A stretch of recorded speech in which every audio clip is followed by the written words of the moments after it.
C'est une première dans l'histoire du Parlement congolais, du moins depuis 2006. Un ministre a été déchu de ses fonctions pour, je mets les guillemets, pour incompétence. Alors est-ce une révolution au palais, une prise de conscience des élus nationaux ou juste une réaction des personnes dont l'ego avait pris un coup? En tout cas, la déchéance de Jean-Marie Kalumba est intervenue la veille de la clôture du mois de mars, mois dédié à la femme, soit le 30 mars dernier. À la fin de ce même mois, soit le 31 mars, la première dame de la République démocratique du Congo, Denise Nyakero Tshisekedi, était avec les mamans maraîchères dans la commune de Lansele, à qui elle a remis quelques intrants agricoles. L'ex-première dame, elle, Olive Lembe, était invitée par Sonro et elle a pris l'engagement de soutenir la lutte contre le paludisme chez la mère et l'enfant. Pendant ce temps, où était la ministre du genre aux États-Unis? On ne sait pas, on le fera. Mais qu'à cela ne tienne, que peut-on retenir de ce mois de la femme 2022 ici en République démocratique du Congo? Merci de nous retrouver dans votre émission Les débats au féminin sur la meilleure de radio, Top Congo FM, à la présentation Élisée Odia. Et je reçois pour vous cet après-midi, ce soir, Solange Masumbuko. Bonjour et bienvenue. Bonjour Élisée Odia et bonjour aux auditeurs de Top Congo. Députée nationale élue de la circonscription de Lukunga, mais surtout présidente de Action pour l'autonomisation africaine. C'est une fondation, une C'est ONG. une plateforme Action pour l'autonomisation et le développement des communautés africaines. Vous étiez au Maroc avec l'équipe nationale. J'aimerais bien commencer cette émission par là. Comment vous avez vécu un peu notre défaite? C'est vrai, quelques jours après, on a toujours du mal à digérer quand même. Exactement. On y était presque là. On y était vraiment, on est arrivé jusqu'à ce duel Maroc-RDC et je dois avouer qu'on y croyait vraiment. C'est vrai que déjà le nul que nous avons fait ici à Kinshasa, c'était un score qu'on n'a pas digéré parce que on a eu plusieurs occasions de marquer des buts. Ça n'a pas marché. Le foot, c'est aussi ça. Mais les Marocains se sont déployés en force. Et on s'est dit, vous savez que je suis parmi les membres du caucus Allez-y les léopards, le caucus des parlementaires qui soutiennent le sport en général en RDC et le sport roi, le foot. C'est ainsi qu'on s'est mobilisé pour démontrer aussi notre force, notre soutien à l'équipe nationale. Peu importe ce qui pense que ouais, c'est ce que je voulais dire. On a dit, mais qu'est-ce que vous étiez allé faire là-bas? Est-ce que comment vous avez digéré la polémique, la controverse autour de votre présence à Rabat? On a toujours été là. Et cette fois-là, on devait être là. Puisque ici au stade, on a toujours été là. Dans les temps passés, nous avions été en Égypte, accompagner l'équipe nationale au quart de finale de la CAN. Et pourquoi les gens ont parlé? Nous avons été là. C'est une organisation des parlementaires. C'est pas aux frais de contribuables de l'État? Du tout, j'ai payé mon billet. Écoutez, si nous avons une autorisation de sortie, mais ce n'est que normal, nous sommes quand même des personnalités de ce pays. Et la prise en charge n'était pas faite par l'État congolais, c'était vous les parlementaires? Les parlementaires qui sont organisés autour du caucus Allez-y les léopards. N'en déplaise aux mauvaises langues, mais nous avons été là représenter et soutenir notre équipe. Ça n'a pas marché. Ça fait encore plus mal quand on est sur place. On a essuyé les buts. Et les Marocains, ce sont des taquins.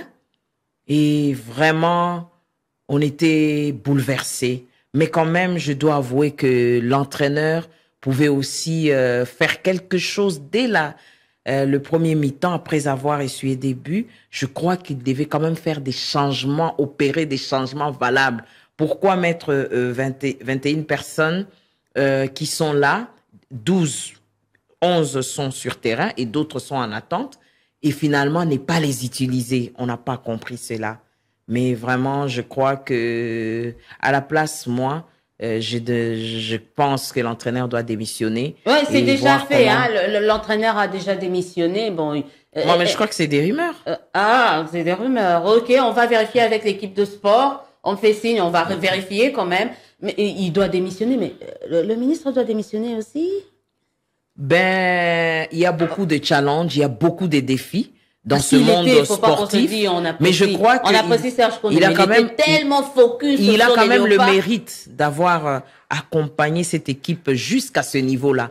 Mais à ce niveau-là, à 2 pas du mondial, trébucher, c'est vraiment impardonnable. Je crois que nous devons repenser la politique sportive et compter aussi sur le Linafoot, ça veut dire les équipes nationaux et sélectionner les meilleurs, pas seulement compter sur ceux-là qui sont à l'étranger. Hein, je suis pas très forte dans le sport, mais moi je crois que nous devons, vous savez, après Covid, tout était par terre, même le sport. Et donc même notre morale en berne et le sport a permis, nous a redonné cet espoir-là. Oui, le président y a cru. Il avait même promis d'être là. C'était pour emballer les joueurs. Mais ce n'est qu'une partie remise. La CAN commence bientôt. Je crois que nous devons tirer les leçons, faire une évaluation objective pour voir comment défendre les couleurs nationales. Et les couleurs nationales, ça se défend pas que dans le football, mais ça se défend dans toutes les autres disciplines. Mais peut-être qu'il est temps à quelque chose malheur et bon. Peut-être que ça peut permettre au ministre maintenant de voir également d'autres disciplines sportives. Parce que c'est ce qu'on reprochait aussi, qu'on reproche au ministre, c'était le ministre de football et non les ministres de sport, parce que le sport, c'est pas on doit compter aussi, même sur le football féminin et sur d'autres disciplines, on doit compter sur ça. Et vous pouvez compter sur nous parce que nous sommes le caucus de parlementaires sportifs pour le soutien de tous les mouvements sportifs congolais. Les basketteurs vous ont entendu et j'espère que vous allez faire aussi des choses parce qu'il y a des basketteurs qui attendent également leur prime. Et en termes de législation, je crois que peut-être la commission évaluation suivie, nous allons essayer de voir un peu la loi sur le fonctionnement du sport au Congo. Qu'est-ce qui ne marche pas? Qu'est-ce qui n'est pas fait pour faire des recommandations au ministre? C'est aussi ça notre rôle. Solange Masumbuko est notre invitée dans le débat au féminin. Vous êtes sur Top Congo FM. On va parler certes de la clôture du mois dédié à la femme. Qu'est-ce qu'on peut retenir? Mais avant, quelques questions d'actualité. On a parlé des léopards. Brièvement, vous êtes de la FDC. Vous avez perdu un ministre, Jean-Marie Kalumba. Je le disais tout à l'heure avant le début de cette émission. Le Mpiodi a eu raison sur le RAM, carrément. Certains s'attendent à ce que par exemple, ce soit le ministre de RAM qui parte, mais bon, c'est le ministre de l'économie qui n'a pas bien géré son secteur. Au niveau de la FDC, très brièvement, et en tant que député national, comment vous analysez cette situation? Vous savez, c'est triste, déplorable ce qui s'est passé, mais je crois que les Congolais qui nous suivent vont voir l'après-ministre si il y aura baisse des prix. Je ne suis pas prophète des malheurs. Mais pour dire que le ministre n'a pas démérité, et étant entendu qu'il n'a pas démérité, moi je pense que la meilleure façon était une question d'actualité, parce que nous avons 2 moyens de contrôle au Parlement. Nous avons des moyens d'information et des moyens d'interpellation, de sanctions. Et parmi les moyens d'information, il y a la question d'actualité, la question écrite. Nous constatons tous, au niveau international, il y a hausse de prix, il y a la guerre à l'Ukraine, il y a eu les effets néfastes de la Covid, et partout, au Nigeria, au Soudan, dernièrement dans un autre pays africain, et même en Italie où nous avons été en pèlerinage, le carburant quitte 1,4 à 2,3. C'est tout le monde qui crie, ne comprend rien, mais ce sont les effets de la guerre en Ukraine. Et maintenant, nous, au Congo, il y a hausse de prix, on remarque. Qu'est-ce que nous pouvons faire? Appeler le ministre, lui poser des questions, qu'il nous dise pourquoi, et qu'on essaie ensemble, surtout que nous sommes dans une même famille politique. Mais pour avoir cet acharnement-là, ben, j'aimerais bien voir les prix baisser. Hein? Et surtout qu'hier, avant-hier, le ministre des Finances l'a reconnu, qu'il y a une flambée des prix même du baril au niveau international. Et cela va occasionner une hausse de prix généralisée dans tous les pays. Nous peinons à peine pour subventionner disons, les prix du carburant aujourd'hui au Congo, c'est parce que l'État subventionne. Exact. Et maintenant, cette subvention-là peine. Imaginez que les 3/4 de la dette intérieure est prise en charge. Déjà, les 3/4 du montant de toute cette année est déjà prise en charge par la subvention du prix du carburant pour un seul semestre. Et maintenant, pour le deuxième semestre, qu'est-ce qui va se passer? J'imagine qu'ils vont faire le miracle. Et puis le gouvernement, quand vous prenez des décisions, c'est au niveau du gouvernement. Je ne pense pas que c'est le ministre seul.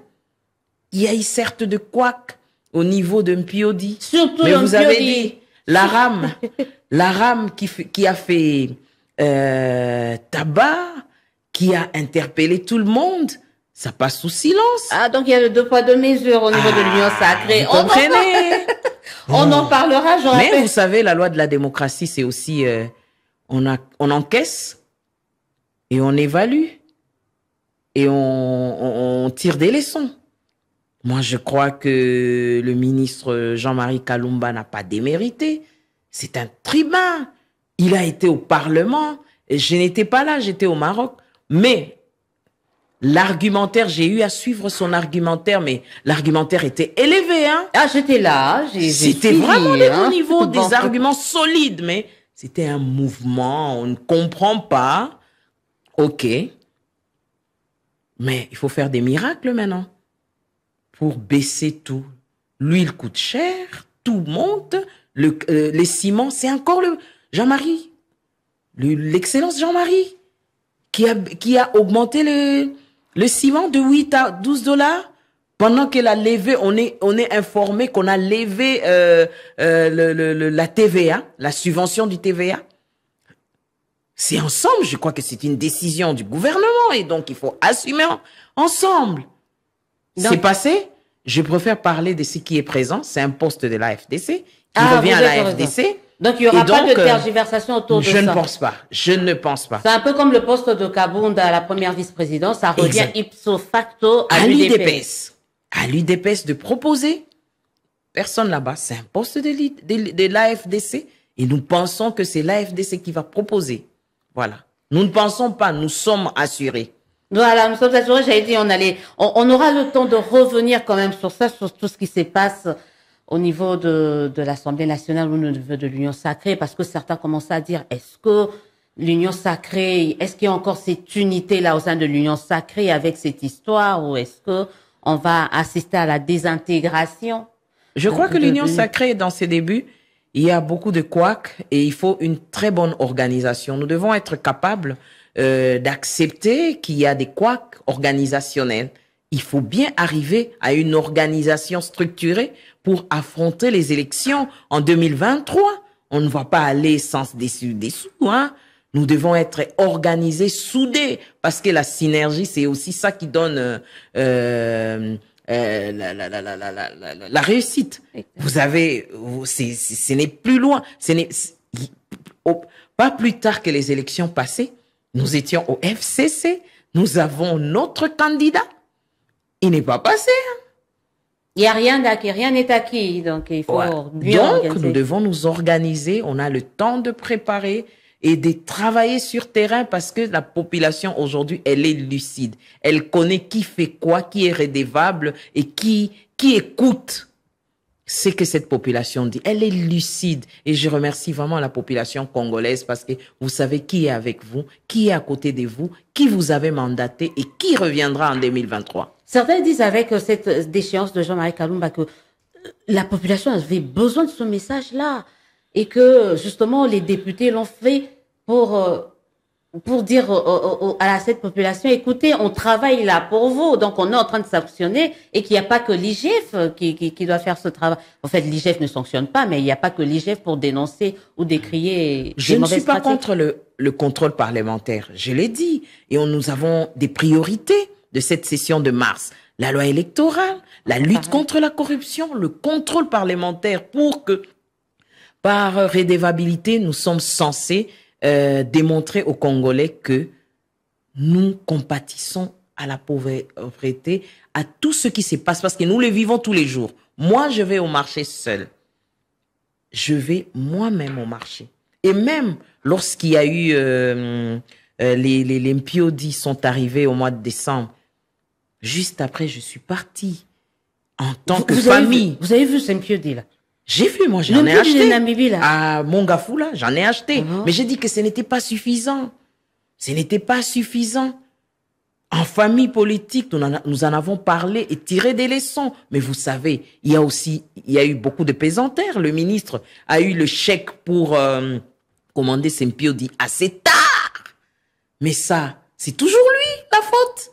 En principe, je crois que l'action gouvernementale est une action, comment dirais-je, d'équipe. Il y a le Premier ministre qui est là, qui est le chef du gouvernement.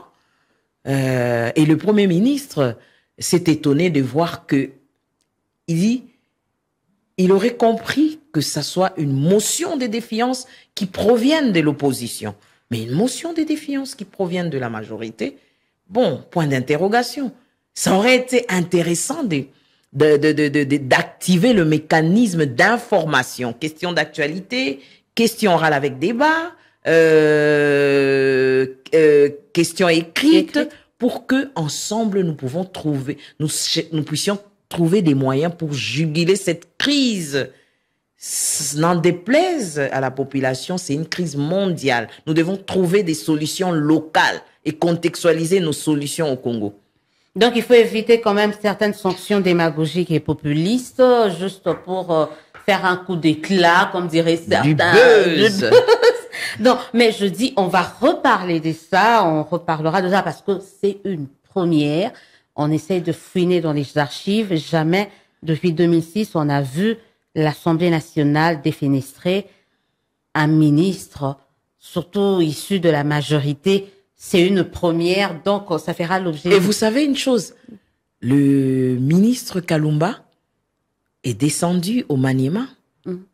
Il a fait un plein inimaginable. Donc sa popularité reste intacte, malgré sa déchéance. Je vous dis, c'est peut-être cette popularité qui lui a apporté des ennemis. On doit les dire, ça c'est entre nous. On doit quand même analyser ça. On n'a jamais vu ça. Et je le félicite en passant. Et je me dis, nous ne lâcherons pas. Nous sommes AFDC, une force du Congo.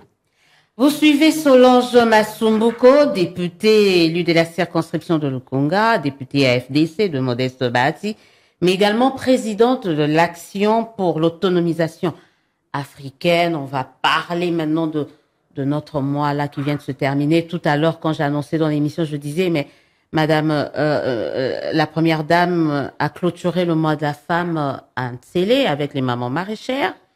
L'ex-première dame était avec les albinos également de la Fondation Mwimba Texas, mais également avec Sanrou, elle a pris l'engagement de soutenir la lutte contre le paludisme. Bon, où était la ministre du genre? J'avoue que je sais pas. J'avoue, peut-être que j'ai pas l'info, mais je sais pas où est-ce qu'elle était et qu'est-ce qu'elle a fait pour clôturer. Mais vous, où est-ce que vous étiez? Qu'est-ce que vous avez fait, par exemple, pour clôturer le mois de la femme au niveau de votre structure? Le mois de la femme, comme vous avez si bien dit, ma structure, c'est une structure d'autonomisation. Et je reste dans cette thématique d'autonomisation des communautés. Et par autonomisation de communautés, on voit aussi l'autonomisation des femmes, une clé incontournable pour le développement du Congo. Vous savez, nous avons commencé par... Je me suis dit, ce mois de mars, en tout cas, je vais me pencher sur les épouses militaires, les épouses de policiers et aussi les femmes policières, les enfants des policiers, où nous avons démarré une identification de ces 24 camps qui sont ici à Kinshasa. Une identification des micro-entrepreneurs, des mamans maléois, de celles-là qui font des petites activités pour subvenir aux besoins de leur famille, identifier pour voir dans quelle mesure aller auprès de qui des droits pour chercher les financements. Parce que ce n'est pas tout le monde qui peut attraper un emploi à la fonction publique et partout ailleurs. Mais si nous encourageons, nous boostons l'entrepreneuriat, pour moi, je me dis c'est une meilleure façon de lutter contre le réchauffement climatique. C'est une meilleure façon aussi de lutter contre la saleté. Nous avons eu des conférences au début avec les femmes agricultrices, les maraîchères, les mamans Malewa. Nous avons identifié et nous avons échangé sur les difficultés qu'elles ont sur terrain, les difficultés d'obtenir des financements dans les banques parce que ça coûte les remboursements. Il y a des taux d'intérêt qui sont très élevés. Au niveau de mon association, nous avons la caisse, la CASOPEC, la caisse populaire d'entraide et de solidarité où nous donnons des petits financements aux petits micro-entrepreneurs pour booster leur activité. Mais comme individu, comme structure, c'est trop peu. Ça ne peut pas prendre en charge. Voilà pourquoi nous allons identifier et à la fin de cette identification qui va prendre 2 mois, nous allons remettre acquis des droits cette base de données pour qu'on essaie de voir comment booster cette partie de la population qui est souvent négligée. Vous savez, pendant que leurs maris sont au front, elles sont là. Exact. Elles sont là. Et donc, nous devons les soutenir, nous devons les booster. C'est aussi une façon pour moi de donner ma petite pierre pour la paix au Congo. Et contribuer aux efforts du FRDC, c'est très important, ce que vous venez de dire, parce que ces femmes-là, elles ne savent même pas si leurs maris reviendront. Elles sont au front et elles sont peut-être de fois de plus livrées à elles-mêmes. C'est une catégorie quand même. Et c'est dans ce milieu-là des camps que nous avons beaucoup des enfants désœuvrés, beaucoup des violences sexuelles faites aux filles et des filles mères. Vous avez toute cette catégorie des populations et donc elles ont besoin d'être boostées en termes d'entrepreneuriat et comme ça, elles peuvent aussi booster la scolarisation des enfants. Booster la scolarisation des enfants. On dit tout à l'heure quand j'ai annoncé quand même l'émission, la thématique principale de l'émission, que devons-nous retenir de ce mois de la femme ici en République démocratique du Congo? On retient quoi? Vous savez, moi j'aime faire parler les chiffres. Au Parlement, nous sommes 12%, une soixantaine de femmes sur 500 hommes. Au gouvernement, coup de chapeau au président de la République, qui fait des efforts. Nous avons déjà 27 femmes ministres. Donc, 27% des femmes ministres. Sur les 12%, 12 à 15 qui nageaient tout le temps. Des 10 à 27%, il y a une avancée. Et donc, moi, je pense que nous devons booster la participation des femmes. Dans les pays à côté de nous, n'allons pas ailleurs. Au Rwanda, c'est plus de 60% des femmes au Parlement. Ici, en Ouganda, c'est une femme qui gère maintenant le Parlement. Ah, évidemment, nous, on a une autre femme aussi. Nous, on a eu Mabunda. Évidemment. Elle n'a pas démérité. Elle n'a pas démérité. C'est une femme battante. Mais le pourcentage de femmes dans les instances de prise décisionnelle est très bas au Congo. Et donc, nous devons booster cela. Voilà pourquoi. Même dans les entreprises, c'est moins de 30% des femmes. Pendant que, au niveau, sur les bancs de l'école, dans les écoles, vous voyez des filles brillantes. Aujourd'hui, avec l'enseignement gratuit, coup de chapeau au président de la République, au gouvernement, bien qu'il y ait encore des couacs, parce qu'il y a des écoles qui manquent des bancs, il y a des enfants qui ne savent pas accéder dans des classes.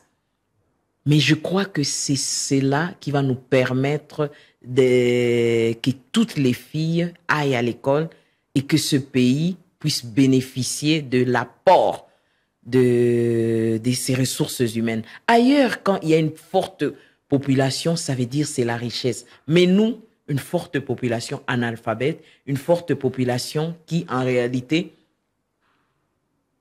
délaissée pour compte, Kuluna, violence, fille-mère, et voilà, ça tourne en rond. Mais si nous commençons, nous boostons l'éducation, je crois que c'est aussi le développement. L'éducation, comptez sur les femmes, comptez sur vos enfants, comptez sur les filles, comptez sur vos mamans, puisqu'elles ont à donner. Ce pays n'appartient pas qu'aux hommes. Moi, je crois que si nous synergisons les efforts et qu'il y a une bonne participation des femmes aussi dans le développement du pays, dans les instances décisionnelles, mais aussi dans des postes électifs. Et parlant des postes électifs, on parlera de la loi électorale quand même qui arrive pour des postes électifs, mais on revient un peu ce mois ici. Nous sommes à la queue lélé. On est là. Nous sommes à la queue lélé. Les droits des femmes, nous célébrons les droits des femmes. Oui. Mais les droits des femmes ne sont pas observés au pays. Il faudrait des méthodes d'incitation ici au Parlement. 60 femmes sur les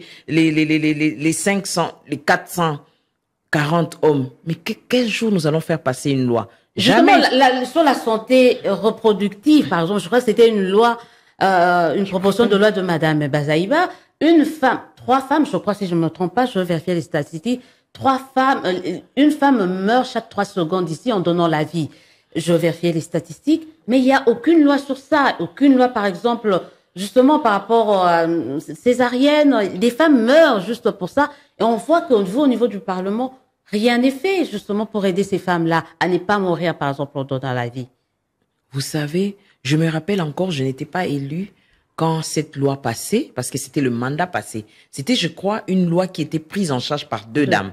Madame Eve Bazaïba et je crois, Lukiana, je me rappelle plus. Oui, je crois aussi. Et nous étions toutes organisées dans nos associations pour venir assister. Ce n'est pas passé. Les hommes étaient plus nombreux. Donc, c'est les hommes qui ne veulent pas que cette loi soit la santé reproductive. Il y avait quand même des modifications à certains niveaux. Et donc, je crois que, vous savez, quand vous n'êtes pas... Le nombre numérique compte. Exact. Le nombre numérique compte. Et la loi de la démocratie, vous ne savez pas faire autrement. Même quand vous avez raison, vous devez avoir des alliés hommes. Mais aujourd'hui, nous savons qu'avec Mbosso, nous l'avons comme allié. Nous avons le président du Sénat comme allié. C'est un genre, vous le savez, le professeur Modeste Bahati Lukwebo. Nous avons le président lui-même, après avoir mis une femme gouverneur, ça ne s'est jamais passé. À la DGDA, c'est une dame, mais je crois que voilà pourquoi j'ai signé dans les livres d'or en passant, pour féliciter ses efforts. Mais ça ne doit pas s'arrêter là. Et c'est pourquoi nous célébrons le mois de mars. Nous devons évaluer où est-ce que nous en sommes. Et qu'est-ce que nous avons? Quels sont les défis qui nous restent? Les postes électifs, ça traîne. Les gens nous disent, en fait, quand je dis nous, c'est-à-dire les femmes, c'est-à-dire c'est ce qu'on n'a pas fait. Même si je crois que vous tapez un peu sur nous, nous on essaie de faire ça tout au long du mois de la femme, on parle des droits des femmes. Mais on nous reproche, on dit, les femmes, ils connaissent toujours pas leurs droits. Le mois de femme, le mois de droits de femmes a été dévié d'ailleurs pour autre chose. Et ça, c'est quand même de la responsabilité de vous, leaders féminins, qui n'arrivez pas, par exemple, à bien parler, à sensibiliser les uns et les autres sur les droits des femmes. Nous sensibilisons, mais ça ne suffit pas. Il ne faut pas sensibiliser que la femme. Le mois de femmes, il faut aussi sensibiliser les hommes. Parce que ce sont les hommes, ce sont nos partenaires. He for she. Yeah. Ça veut dire, c'est grâce à eux que nous allons aussi aller vers nos droits, vers la faisabilité. Par exemple, pour les élections, pour voter une loi. C'est avec les hommes, ils sont majoritaires. Voilà, parlons de ça. Et donc, nous, ce sont nos partenaires. Et donc, le mois de la femme, il faut plus sensibiliser l'homme. Moi, j'estime. Sensibiliser, il faut changer notre de cible, partenaire. au fait. Il faut changer de cible. Pas toujours femme, mais c'est plus sensibiliser les hommes sur le droit des femmes. Les mouvements associatifs, nous avions eu à visiter les partis politiques. Et la majorité des partis politiques appartiennent aux hommes. Et donc, il appartient au président du parti de s'imposer pour que sur les listes que nous ayons, et les femmes et les hommes, qui en réalité ne sont pas moins compétentes que les hommes. Parce que quand on vous parlait des femmes, on dit non, les femmes compétentes. Là, on insiste sur la compétence. Mais quand c'est les hommes, on n'insiste pas sur la compétence. C'est comme s'ils étaient nés compétents. Quoi. Mais non. C'est-à-dire les hommes, ils naissent compétents et les femmes naissent incompétentes. Nous apprenons tous. Vous savez, à l'université, à l'UPenn, où je suis enseignante, il y a élection de chef des classes dans une promotion où il y a majorité des femmes. Vous voyez, ce sont les hommes qui sont les candidats. Moi, j'ai dit, mais les femmes, qu'est-ce que vous attendez? La peur. Vous avez La majorité, il faut booster. Booster. Ils avaient besoin de quelqu'un pour booster, pour dire non, mais ça va aller. C'est possible, tu mérites. Et là, maintenant, on a vu des candidates. Donc, aussi pour nous, pour voir une grande partie des femmes participer, il faut booster. Nous sommes encore loin de ce qui est normal. En Ouganda, c'est vraiment pas ça. Il y a beaucoup de femmes ministres. En Angola, au Kenya, mais pourquoi la même on chose. est à la traîne? C'est vrai qu'on occupe la queue un peu partout. Excusez-moi, je suis pas en train d'autoflageller mon pays, mais pourquoi on est à la traîne? Pourquoi on a encore des efforts. Et pourtant, pourquoi? Qu'est-ce qui s'est passé? En termes de réglementation, nous avons une très bonne loi. Une très bonne loi qui n'est pas appliquée. Il y a des mesures, il y a des dispositions. Il y a même, à mon avis, il faudrait même que nous puissions revisiter la Constitution pour être en adéquation avec une stratégie de quota, une stratégie d'incitation. Ce n'est pas... Les hommes pensent par moments que non, c'est une façon de faciliter les femmes. Ils brandissent la méritocratie. Pas du tout, elles méritent. C'est comme s'ils étaient plus méritants. Quoi. Moi, aux hommes, je donne toujours cet argumentaire. Ta fille, là, ne mérite pas. Parce que quand il s'agit de sa fille, oui, ma fille est intelligente. Mais quand il s'agit de toutes les femmes, ça devient en général, non. Ta fille, elle mérite. Donc, elle a droit aussi d'exercer et d'apporter une petite pierre pour le développement de notre pays. Et c'est aussi un objectif du développement. Aujourd'hui, pour qu'on puisse vous compter parmi les pays développés, on regarde aussi les taux de participation des femmes. Vous avez vu la représentante de ONU Femmes qui est au Congo, qui est venue sensibiliser autour de ça. Donc, je crois que nous avons des efforts et beaucoup de défis, mais nous ne nous fatiguons pas. Nous pensons que ce qui est fait, c'est un acquis. Maintenant, nous devons arracher ce qui n'est pas fait. Et un droit s'arrache, ça ne se négocie pas. Ça, exactement, vous avez bien dit, ça s'arrache, ça se négocie pas. Pour parler de l'ONU Femmes, c'est la représentante qui est ici, on se dit, la plupart des représentantes de l'ONU Femmes, elles viennent souvent de l'Afrique de l'Ouest, hein. Ça doit quand même nous interpeller aussi. Et pourtant, on est quand même les pionnières, on n'est pas moindre que ça. Les femmes congolaises, on n'a jamais occupé un poste, surtout dans ce sens. Souvent, elles viennent, c'est l'Afrique de l'Ouest, elles sont burkinabées. Vous savez, nous avons aussi un problème, c'est quoi? C'est que tous les pays qui nous entourent, lorsqu'il y a un poste qui concerne la RDC, ils se font passer pour les aïrois, entre guillemets. Ah oui, j'ai entendu ça. Vous comprenez? On a toujours ça. J'ai entendu ça. Et donc, nous devons aussi booster pour arracher nos postes à l'international. Au niveau, je crois, du ministère du Travail, du ministère des Affaires étrangères, il y a des postes qui sont reconnus que ça, c'est un quota de la RDC. Mais souvent, vous voyez un étranger, un autre pays qui l'occupe. Donc, de ce point de vue-là aussi, nous devons arracher ce qui nous appartient. Arracher ce qui nous appartient. On aura quand même à revenir sur ça parce que ces dysfonctionnements-là préjudicient d'ailleurs le pays. Aux auditeurs et téléspectateurs, je vous rappelle que vous suivez Top Congo FM, le débat au féminin, et nous recevons Solange Masumbuko, députée nationale à FDC, mais également présidente de l'Action pour l'autonomisation des communautés africaines. On va parler justement rapidement de cette loi électorale qu'on attend, des pieds fermes. On s'est dit, ça doit être la bonne cette année. Est-ce qu'on aura une liste zébrée? Est-ce qu'on aura 50%? Parlez-nous, comment vous vous préparez par rapport à la réforme de la loi électorale? En tout cas, les QG sont déjà très bien préparés, aussi bien au niveau du Parlement, nous parlementaires, que les femmes extra-parlementaires, les politiques extra-parlementaires, je vois ça bouillonne partout. Notre vœu, c'est que de mettre des dispositions contraignantes. C'est à ces niveaux-là, je baisse la voix. Parce que si on commence à donner des stratégies maintenant aux hommes, ils vont nous bloquer. Je disais, c'est mettre des stratégies, des contraintes. Quand vous ne mettez pas une contrainte, ça veut dire une liste qui n'a pas de femmes est acceptée. Mais s'il y a une contrainte, toutes les listes auront des équipes zébrées, femmes, hommes, et là, il y aura beaucoup plus de chances. Au-delà de ça, moi, j'estime, à mon niveau, pour réparer les choses, il faut des sièges réservés. Et c'est possible. Comme on le fait avec les chefs coutumiers? Oui, des sièges réservés pour la compétitivité des femmes. Ah, okay. Donc, nous prenons, il y a 500 sièges, nous mettons 150 sièges réservés à la compétitivité féminine. Et comme ça, là, déjà, nous aurons... Comment ça se passera? Ça sera des candidates femmes seulement dans une circonscription? Ça veut dire dans la circonscription de Lukunga, nous sommes à 14. Donc, si déjà vous prenez donc le 3 le 1 tiers, ça veut dire vous aurez peut-être 5 sièges réservés à la compétitivité féminine. Encore que ce n'est pas un cadeau. Ça veut dire elle va battre campagne, mais c'est celle qui va mériter qui aura cette place-là. Ah, okay. Et déjà là, vous allez réparer les choses parce que vous aurez peut-être sur les 5 sièges, sur les 14 ou les 15, si vous avez par exemple 4 sièges à la compétitivité féminine, vous êtes sûr d'avoir déjà 4 femmes. Okay. Et ensuite, dès que vous allez sur ce qui reste, ça veut dire les 11 sièges qui restent, il y aura encore des femmes et vous pouvez encore avoir 2 femmes là-bas et vous aurez facilement 6 femmes sur les 15. Aujourd'hui, à Lukunga, nous ne sommes que 2 femmes élues sur les 14 sièges. Ce n'est pas normal, Efeza. Peut-être qu'il y a une autre, mais qui a remplacé, qui était suppléante de... Monsieur Fayulu? Madame... ah oui, madame... Madame...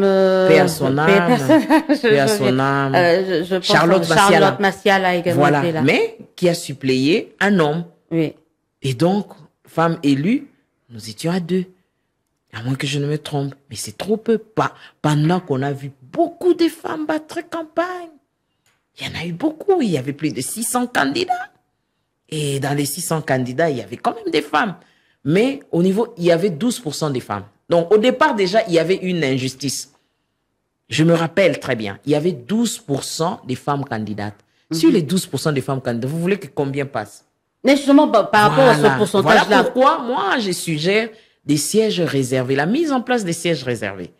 Et là, nous allons booster, nous allons vraiment améliorer le score. Il y a de côté booster la compétitivité de la femme pour une meilleure représentativité, mais la femme elle-même, comment faire que cette femme puisse déjà se porter candidate, c'est aussi ça? Non, moi je dis comment toujours... on peut faire, comment aider cette femme-là à devenir elle-même, à s'assumer, à être candidate? Vous avez tout à l'heure relevé le fait qu'au niveau juste de promotion, chef de promotion, elles ont du mal à se lancer. Mais comment faire? Comment aider cette femme-là? C'est un travail de longue haleine. C'est un travail de longue haleine. Et c'est un travail qui s'est fait dans les mouvements associatifs. Mais vous savez, la femme, c'est un produit. Comme un produit à vendre. Il faut se vendre.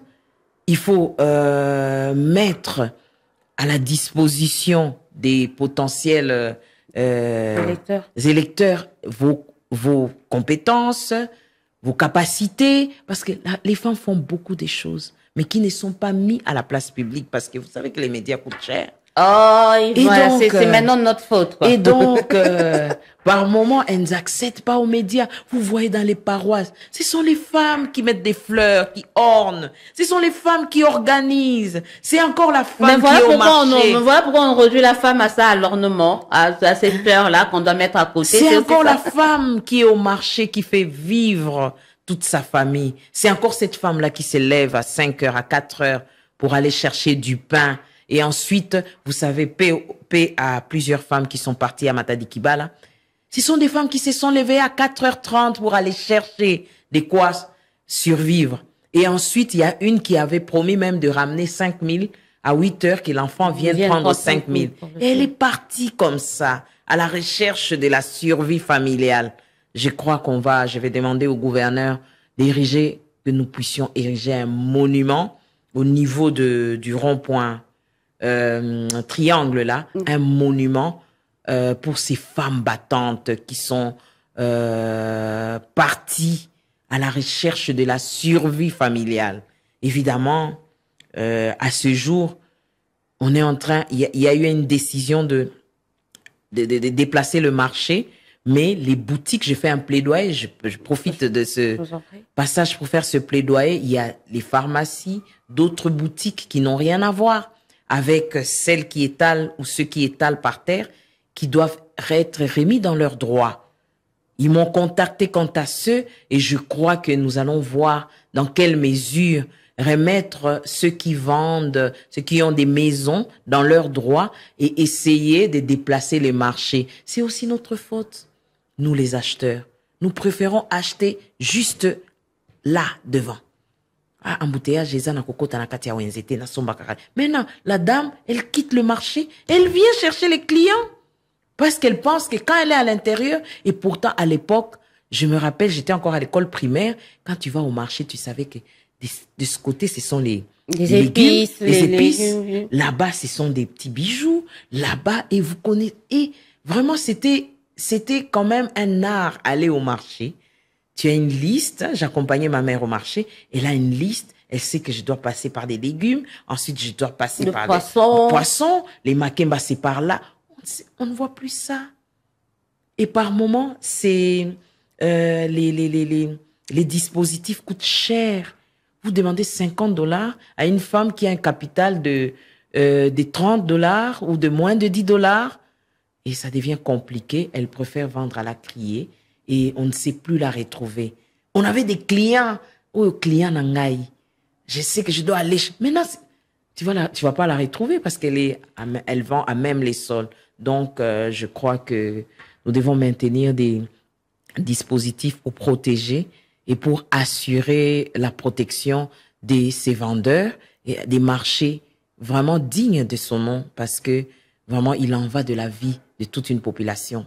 Voilà, c'était quand même une belle parenthèse qui méritait d'être ouverte et fermée. Madame Solange Mosma-Somboko, députée nationale, on va très très bientôt terminer, hein, c'est presque la fin. On revient déjà sur les élections. Ah ben oui, ça va vite, hein. Le timing. J'ai encore rien dit. Ça va vite. Très rapidement, on a parlé de la loi électorale. Comment est-ce que vous organisez les stratégies? Vous le gardez un peu au frais, on en saura un peu plus. Mais là, dans un mois, je crois le 6 mai prochain, ce sont les élections de gouverneurs. Il y a quand même quelques candidates femmes. Comment vous organisez pour qu'il y ait maintenant à la tête au moins d'une de nos provinces, une dame gouverneur quand même de province? Nous attendons ça de pied ferme et nous avons félicité en tout cas les femmes candidates et nous savons que nous avons comme allié le chef de l'État. C'est notre allié en matière du genre et je sais qu'il ne va pas laisser tous les 14 provinces entre les mains des hommes parce que les femmes ne déméritent pas. Donc, vous pouvez compter sur ces femmes qui sont vos mamans, qui sont vos sœurs. Mais tout s'arrache. Hein. Ce n'est pas qu'on va donner sur un plateau, il faut battre campagne. Il faut parler avec les députés provinciaux, puisque c'est eux qui élisent. Il faut aussi se défendre dans son parti, parce que je crois qu'il y a les primaires qui se font dans les partis. On sélectionne, et après la sélection dans le parti, c'est maintenant convaincre les députés provinciaux. Ça s'est pas bien passé au niveau de l'Union sacrée, hein. On va revenir sur votre appel, mais par rapport au gouverneur. Mais il y a une chose qui est incontournable. Il y a une chose qui est incontournable, Odia. Le poids politique. Vous savez, lorsque vous êtes un parti et que vous avez des députés provinciaux, vous avez la majorité. C'est tout à fait normal que le poste de gouverneur vous revienne et que ceux qui ont ensuite, après vous, que ça soit d'autres. Mais n'en déplaise qu'on essaie aussi de faire une sorte de proportionnalité pour d'autres structures ou d'autres partis qui ne sont pas suffisamment représentés, de voir comment, au niveau des assemblées provinciales, comment faire participer tout le monde. Parce qu'au finish, en réalité, c'est pour le développement du Grand Congo. Vous savez, les Marocains avaient peur de nous. Ils avaient une peur bleue. Ils retiennent l'échec qu'ils ont essuyé en 1974 et ils étaient sûrs qu'ils allaient encore échouer. Bon, le foot, c'est aussi la chance, hein. Ouais. Donc, la chance ne nous a pas souri, mais je crois que nous devons capitaliser cela pour la CAN qui va commencer et pour le mondial prochain dans 4 ans. Donc, il faut tenir compte de poids politique quand même pour des élections de gouverneurs. Je rappelle que c'est le 6 mai, si je ne me trompe pas, tout en espérant qu'il n'y aura pas de report cette fois-ci. Solange Massomboko, merci d'avoir été de nôtre. Un mot de la fin. On va vite terminer, c'est aller vite, je sais. Mais mais à toutes les femmes congolaises, et j'encourage, vous avez des ambitions, intégrez les partis, exprimez vos ambitions, et à toutes les jeunes filles, nous sommes là pour un transfert de compétences intergénérationnelles. Nous sommes là pour vous aider, pour vous donner des astuces, pour vous dire comment nous avons fait pour arriver et comment nous ferons encore pour arriver plus loin. Nous sommes là.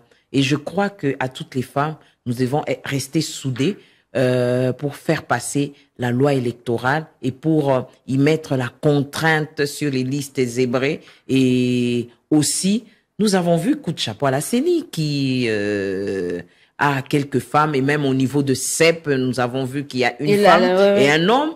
On sent que ça bouge là-bas. Et donc, nous pensons que les élections prochaines, il y aura beaucoup plus une forte participation des femmes. Et les femmes, préparons-nous. Rien ne nous sera donné sur le plateau. Battons-nous pour arracher nos droits. Avec la confiance, nous avons notre allié, le chef de l'État, nous avons notre allié, le président Mbosso, nous avons notre allié, le président Modeste Bahati Lukwebo, le président du Sénat. À ce niveau-là, je crois que nous sommes déjà gagnants en ayant des alliés sûrs, mais ne dormons pas. Voilà, ne dormons pas.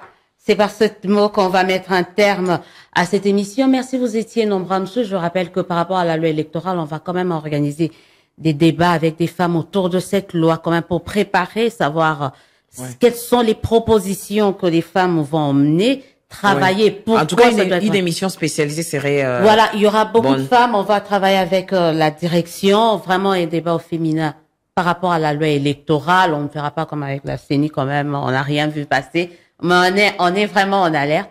On va travailler pour la loi pour que nul n'ignore ce qui va être fait et ce qui va être décidé au niveau de la chambre basse du Parlement. Solange Masumbuko, merci. Merci à Top Congo et aux responsables de Top Congo. Le 000. Qui fait un travail vraiment les 001. Très significatif. Merci à Christian de Sakweno 001. Merci à toute l'équipe. Miguel Mena qui a piloté l'équipe technique dans le cadre de cette émission. On se dit au revoir à très très bientôt pour un nouveau numéro de votre débat au féminin. Surtout, n'oubliez pas que ça se passe entre femmes, mais ça n'a rien de sexiste. À très bientôt.